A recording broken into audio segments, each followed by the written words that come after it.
On est au-delà de l'au-delà. Je sais que beaucoup d'attentes, beaucoup de probablement aussi d'incompréhension par rapport à cette absence de publication de résultats. Mais s'il y a une chose que je tiens à marteler, je tiens à rassurer déjà notre audience, les candidats, sur le fait qu'on y travaille. On travaille d'arrache-pied. Notre principale préoccupation, c'est la qualité, c'est la transparence, c'est la redevabilité. Pourquoi est-ce qu'aujourd'hui, on n'a pas encore publié les résultats? Déjà, on a reçu un volume important de candidatures, plus de 17 000 candidatures, donc qui témoignent, comme c'était le cas sur l'appel à candidature PME, de l'engouement des entrepreneurs par rapport à notre initiative. Et donc, ça fait un volume important de candidatures à regarder.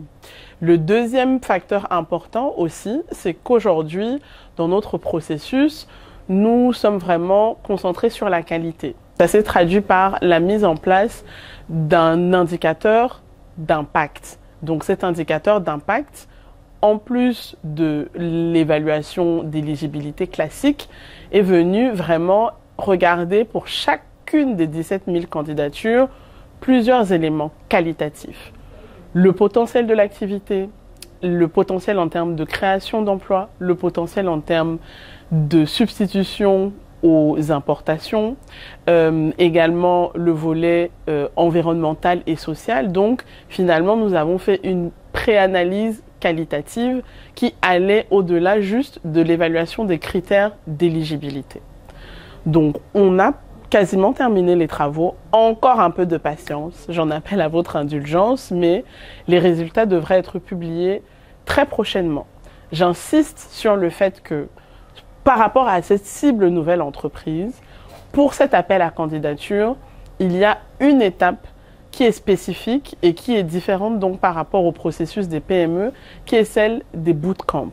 Donc les candidats qui ont déposer leur dossier, qu'ils aient été identifiés d'ailleurs dans le cadre du processus FOP ou pas, parce que c'est un appel à candidature ouvert.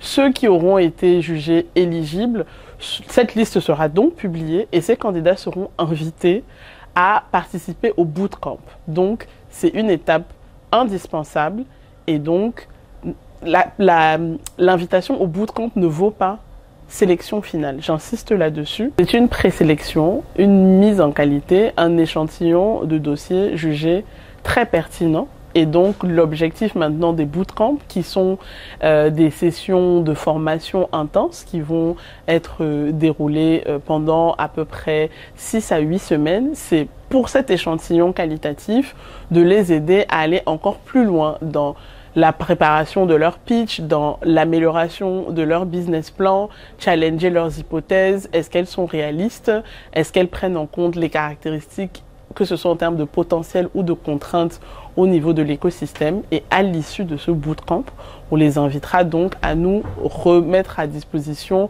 un business plan retravaillé. C'est important à avoir en tête parce que dans la continuité du COPA PADEM PME, le COPA Transform est vraiment dans une logique qualitative. On cherche à accélérer les PME et les nouvelles entreprises qui ont du potentiel. Quel target final? Quelle cible finale? Très bien. Je vais commencer par la fin. Un chiffre qui a été communiqué depuis le début. Sur les PME, on était sur une cible initiale de 800 PME. Et vu que l'échantillon était qualitatif, on est monté au-delà de 1000. Sur les nouvelles entreprises, la target est de 3050. Donc ça, c'est normalement le minimum en termes... 3050 sur les deux cohortes. Sur les deux cohortes. C'est une précision importante aussi. Donc 3050, normalement, c'est le minimum de nouvelles entreprises qui seront sélectionnées. Quand je dis minimum, et on revient toujours sur la qualité, si sur la base de nos critères et de l'appréciation qu'on fait des candidatures reçues, on estime qu'il y a matière à aller au-delà, on ira au-delà des 3050. Mais la target finale sur les deux appels à candidature nouvelles entreprises, c'est 3050. Je disais tout à l'heure que pour ce premier appel à candidature, plus de 17 000 candidatures reçues. Maintenant, différents niveaux de filtre. Le premier niveau de filtre analyse d'éligibilité. Les critères d'éligibilité, je ne vais pas m'attarder dessus, ont été co-construits avec les acteurs de l'écosystème, ils ont été diffusés sur les plateformes, sur les visuels. Les critères d'éligibilité, c'est donc vraiment le minimum d'exigences à respecter, les cases à cocher pour pouvoir, dans le cadre de ce premier appel à candidature, être invité au bootcamp. Donc aujourd'hui, on a drastiquement réduit l'échantillon. Je ne vais pas donner les chiffres précis, mais on a réduit de plus de 2/3 finalement par rapport à ces 17 050. C'est un concours, donc on va avoir une analyse aussi qui va être exigeante et qui explique pourquoi on passe de 17 050 à 2/3 de 17 050 qui sont, entre guillemets, mis sur le côté. Je félicite toutes les personnes qui ont candidaté, mais toujours en lien avec les priorités du projet, je félicite les femmes en particulier parce que on a un très bon niveau de représentativité des femmes dans l'échantillon des nouvelles entreprises et même au-delà dans les 17 000. Si ma mémoire est bonne d'ailleurs, on avait un peu plus de femmes que d'hommes qui ont candidaté. On doit être sur 52 versus 48%, 52% de femmes versus 48% d'hommes. En termes de secteur d'activité, c'est assez diversifié. On va avoir des acteurs qui opèrent dans le domaine de l'agrotransformation. On va avoir des acteurs qui opèrent dans les domaines de l'industrie légère et on va avoir, mais là c'est la part la plus réduite, des acteurs qui sont plutôt dans l'entrepreneuriat social, entrepreneuriat vert, donc les activités peut-être liées à la valorisation des déchets, donc des activités plus orientées vraiment sur la protection de l'environnement. Comme tendance, il faudrait être plus précis. Comme photographie, ce sont des entreprises qui sont jeunes. Mais ça, c'était en lien avec les critères. Maintenant, ce qu'on voit dans les candidatures, ce sont des entreprises qui ont démontré quand même un certain nombre de réalisations à ce stade. Comme je le disais tout à l'heure, ça va être j'ai démarré une activité, j'ai peut-être une petite base de clients, j'ai peut-être une petite base de distributeurs si je suis plus sur une activité dont les clients c'est des commerces par exemple. Donc ce sont des personnes qui dans leur candidature se sont quand même attelées à nous prouver qu'elles ont démarré, elles ont quelque chose. Et après bien évidemment, elles nous ont aussi démontré en quoi est-ce que le parcours au sein du COPA pourrait les aider à accélérer leur entreprise, soit augmenter leur capacité de production, soit pour les gens qui opèrent dans les activités industrielles, être davantage aux normes en termes d'exigence du processus de production, etc. Alors en termes d'horizon de publication, je dirais au maximum dans les 2 prochaines semaines. On a pris déjà beaucoup de temps et l'objectif c'est d'enchaîner sur l'étape d'après immédiatement. Donc j'évoquais tout à l'heure les bootcamps.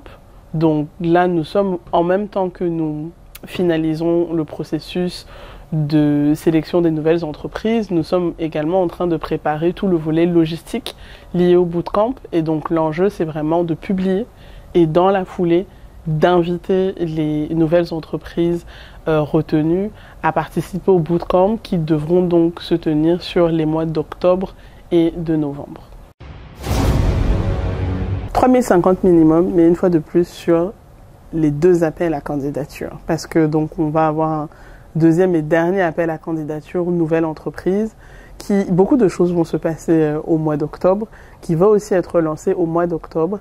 Mais là, j'invite vraiment toutes les personnes qui nous écoutent à être très attentives parce que en termes de cible, selon la localité où vous êtes, il y a des prérequis. Donc, par exemple, dans les villes de Kinshasa, Bunia, Kananga, Mbuji-Mayi, qui sont des villes où la formation FOP a été déployée, cet appel à candidature sera donc fermé. Qu'est-ce qu'on entend par fermé? Si vous n'avez pas suivi la formation FOP en amont, vous ne pouvez malheureusement pas candidater. Et quand bien même vous prendrez le risque de candidater, vous serez éliminé. Par contre, pour les villes surtout le corridor là, donc jusqu'à Mwanda, la formation FOP n'ayant pas été déployée dans ces villes, l'appel à candidature reste ouvert, à l'exception de la ville de Matadi, où la formation a été déployée. Donc l'appel à candidature est prévu pour être lancé au tout début du mois d'octobre. Et il courra sur 6 semaines. Ça va durer 6 semaines. 6 semaines. Comme on est sur une cible relativement mature, 2 éléments critiques. Le premier élément, c'est une preuve d'enregistrement légal, donc RCCM, ou à minima un document qui prouve que vous avez initié les démarches pour obtenir votre RCCM et donc que votre entreprise a moins de 3 ans au moment de l'ouverture de l'appel à candidature. Et le deuxième élément critique, c'est votre business plan où vous devrez mettre en évidence le fait que vous avez un produit ou un service qui est déjà conçu et idéalement qui est déjà distribué sur le marché. Ce sont vraiment les 2 éléments indispensables pour votre candidature. Ça concerne tout le monde. L'objectif par rapport à cette cible nouvelle entreprise est qu'en tout début d'année prochaine, le mercato est terminé et donc on a retenu les 3050 qui seront embarqués dans le COPA et qui bénéficieront donc de l'accompagnement technique et financier. Ça dépend ce qu'on entend par pressé. Un entrepreneur a des challenges, un entrepreneur comprend aussi la pertinence de participer à ce type de programme. Donc je considère que l'entrepreneur comprend aussi la nécessité et l'intérêt de prendre le temps par rapport à l'aventure COPA. C'est un processus qui est sélectif, mais pour donc les personnes qui seront onboardées, que ce soit dans la cohorte nouvelle entreprise ou la cohorte PME, le COPA, qu'est-ce que c'est? C'est un accompagnement technique articulé autour de la formation, donc rappel de compétences fondamentales pour gérer, opérer, développer une entreprise, que ce soit des compétences liées au marketing, à la gestion administrative et financière, à la gestion des ressources humaines, mais des éléments aussi des compétences plus techniques selon le domaine d'activité des PME. Le deuxième pilier de l'accompagnement technique, c'est le coaching personnalisé et individualisé. Le COPA s'appelle COPA, concours de plan d'affaires. Donc l'objectif de l'accompagnement, c'est de vous aider à réaliser votre plan d'affaires, éventuellement l'ajuster, mais on s'inscrit dans une logique de croissance. Donc les coachs sont là pour vous suivre, pour vous accompagner, pour vous donner aussi des guidelines sur comment cheminer pour mieux développer votre entreprise et donc réaliser votre business plan. Et en parallèle de ce volet accompagnement technique, on a donc un accompagnement financier centré sur la subvention, mais nous accompagnons nos PME dans l'utilisation de cette subvention. La subvention va être dédiée à l'acquisition d'équipements ou de services à valeur ajoutée qui vont justement accompagner le développement de la PME. Et donc on considère qu'en associant accompagnement technique, accompagnement financier, on met vraiment la PME dans les bonnes conditions pour donner un coup d'accélérateur à son activité. Et en plus de cela, on compte aussi beaucoup sur le partage d'expériences et la mise en réseau de nos PME pour qu'elles puissent grandir ensemble, développer des partenariats, échanger des bonnes pratiques et aussi donc entre elles-mêmes fédérer un écosystème de PME. À vous, nouvelles entreprises, qui avez candidaté et qui êtes dans l'expectative, nous y sommes presque. Donc, restez à l'affût des informations sur les différents réseaux du projet. Et comme je disais, la liste des nouvelles entreprises retenues pour participer au bootcamp sera publiée dans les 2 prochaines semaines. Donc, tenez-vous informés et vous aurez accès à l'information d'ici peu. Pour les nouvelles entreprises, les candidats potentiels qui sont dans les starting blocks, profitez de cette période d'avant lancement officiel de l'appel à candidature pour, premièrement, vous assurer que vous êtes dans la cible. Selon votre localité, est-ce que vous êtes dans une ville où la formation FOP a été déployée? Si oui, vous devez impérativement l'avoir suivie pour pouvoir candidater. Si vous êtes dans les villes du corridor, l'appel à candidature reste ouvert, donc vous pouvez, indépendamment de votre historique, à partir du moment où vous êtes dans la cible, candidater. Donc, profitez de ces quelques semaines qui vous restent pour prendre connaissance des caractéristiques du projet, prendre connaissance des critères d'éligibilité et de sélection et commencer à constituer votre candidature. Comme je disais, 2 pièces critiques: votre preuve d'enregistrement, ou en tout cas le fait que vous avez initié les démarches pour obtenir votre RCCM. Et la deuxième chose, votre business plan. Nous sommes à la recherche de nouvelles entreprises de moins de 3 ans qui disposent d'un produit ou d'un service qui est déjà existant et idéalement qui est déjà en train d'être distribué, testé sur le marché. Donc vraiment, ne ratez pas cette opportunité. Comme je disais tout à l'heure, on est sur une cible totale pour les 2 appels à candidature de 3050 nouvelles entreprises sélectionnées. Donc, pourquoi pas vous? Toutes les informations relatives au COPA, votre source d'information première doit rester le site internet dédié du projet, copa.transform.cd. Vous y avez accès sur votre téléphone, sur un ordinateur, à partir du moment où vous avez une connexion Internet. Et c'est surtout là où les actualités et toutes les informations critiques du projet sont publiées.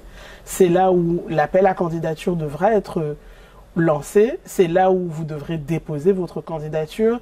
C'est aussi là où vous avez accès aux informations sur toutes les réunions d'information, les sessions de sensibilisation qui seront organisées par le consortium pour vous accompagner dans votre processus de candidature. Et bien sûr, c'est là où les résultats aussi sont publiés. Transform pour la prospérité.